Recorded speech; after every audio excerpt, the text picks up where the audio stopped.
Welcome back to Squawk Box. Meta Platforms announcing it's going to end its third-party fact-checking on its services and move to user-generated systems of check marks similar to the Community Notes program on X. CNBC's learned that some Meta employees took to the company's in-house communications tool to voice their displeasure, although criticism didn't account for all of the posts. One worker said it appeared Meta was sending a message that facts no longer matter and conflating that with a victory for free speech.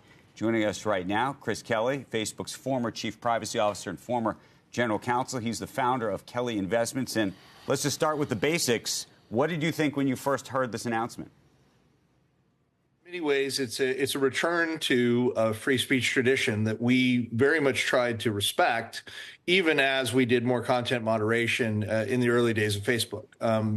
Cleaning up the ability to communicate and being able to, easily present one's views was a critical part of the network from the beginning. And in some ways, Mark clearly feels that we've gotten away from that. And this change is meant to effectively. But where do you stand on this issue? And the reason I ask is, I think there's a question as to has Mark's mind evolved, or this is always where Mark's sort of head was? And maybe with some of the people around him, and I'm thinking of the Nick Clegg's and Sheryl Sandberg's and others that pushed him in another direction. What's the sort of genuine view of this? Well, I think you have to create a space that allows people to communicate effectively, and that requires some ability to push back. In the American free speech tradition, that is usually with more speech. And not in taking too much down. And we never wanted to be the arbiters of truth. That's always a hard position to be in. But you have to make sure that your community doesn't decline into a cesspool of accusations back and forth all the time, and of the presentation of misinformation either. The AI tools that Facebook has deployed and Meta has deployed over time on all of its networks still operate here.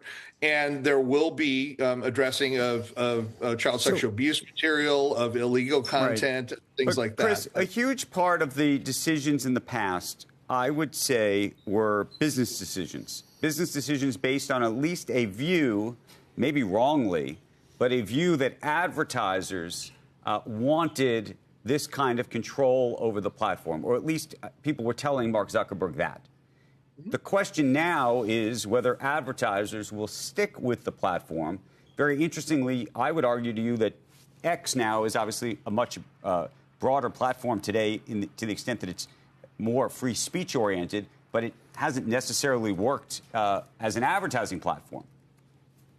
I do think that advertisers are going to continue to express their opinions, and they're not going to want to have their brand advertising in particular appear next to offensive material. And I think that will continue to be a piece of pressure on the company, just as it is on X and on every other platform. So I don't think that this will actually end up making a massive difference in your day-to-day experience on Facebook.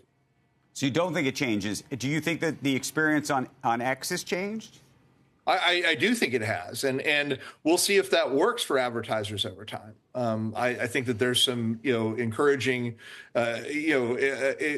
indications that there's some adaptation that's going on. I think the Community Notes feature is excellent, and it's been implemented very well. What did you make? I mean, there was sort of an interesting moment yesterday during the Trump press conference because, on one side you saw Mark Zuckerberg take to Facebook and Instagram announcing all of this.